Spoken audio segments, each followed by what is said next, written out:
Na mtazamaji, nasema asante kwa kujumuika pamoja nasi. Anayenisaidia katika matangazo haya kutumia lugha ya ishara ni Njoki Shege. Tuandamane kuanzia sasa hadi tamati.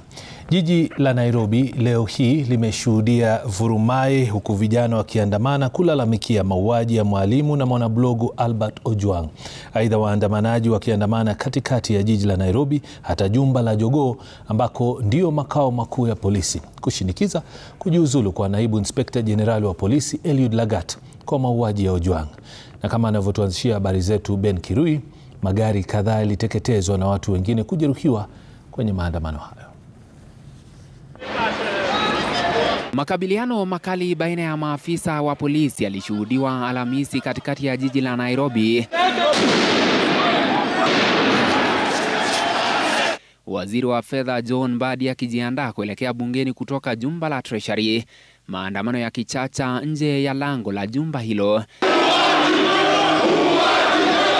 Kadri muda ulivyosonga ndivyo maandamano yaliendelea na kusababisha makabiliano baina ya maafisa wa polisi wa kukabiliana na fujo na waandamanaji hao. Juhudi za maafisa wa polisi kuwatawanya na vitoa machozi hazikufaulu, idadi ya waandamanaji ikiongezeka katika kila upande. Maandamano haya yakigeuka na kusababisha machafuko baada ya baadhi ya waandamanaji kulenga magari ya kampuni ya huduma za fedha ya Wells Fargo ili walazimu maafisa waliokuwa wakitoa ulinzi kufyatua risasi hewani kuwatawanya.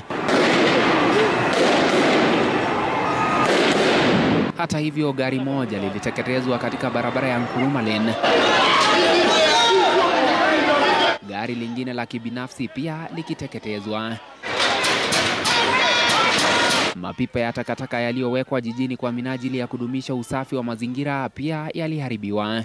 Baadhi ya waandamanaji walivunja na kung'oa mapipa hayo moja baada ya lingine, pamoja na taa za barabarani zilizowekwa kwa ajili ya kutoa mwangaza usiku.